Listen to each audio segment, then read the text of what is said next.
এখানে হচ্ছে রুই মাছের মাথা অনেকগুলা, আর 2-3 পিস মাছ ছোট ছোট করে কাটছি, একবারে ছোট ছোট সাইজ করে কেটে এই যে বেগুন দিয়ে এটাকে ভুনা করতেছি।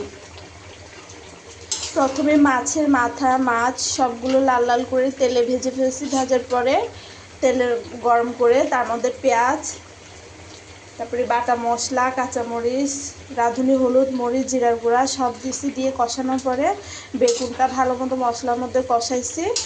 কষানোর পরে ঝোল দিয়ে দিছিলাম। ঝোলটা যখন হয়ে আসছে তখন ভাজি করে রাখা মাছের মাথা সবগুলো একসাথে তরকারিতে দিয়ে দিচ্ছি। দেওয়ার পরে এই যে আমার তরকারি, এখানে সব মাছের ডিম, মাছের মাথা সবগুলো দিয়ে এটা করতেছি রান্নাটা। মাছের তেল যেভাবে মানে ভুনা করে ওইভাবেই করতেছি এটা।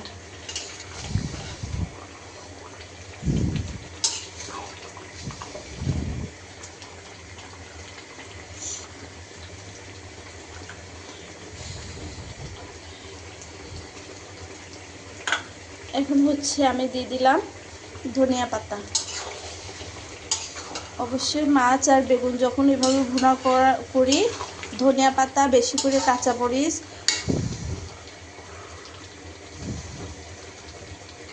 সব কিছু দিয়ে যাতে একটু ঝাল ঝাল হয় তরকারিগুলো। যত ঝাল হবে মাছের এই রেসিপিগুলো ততই স্বাদ। এগুলোতে ঝাল দেওয়া লাগে অনেকগুলো। এই যে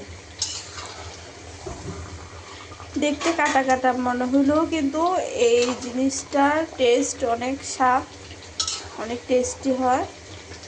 আমার অনেক পছন্দের এই জিনিসটা। হাই,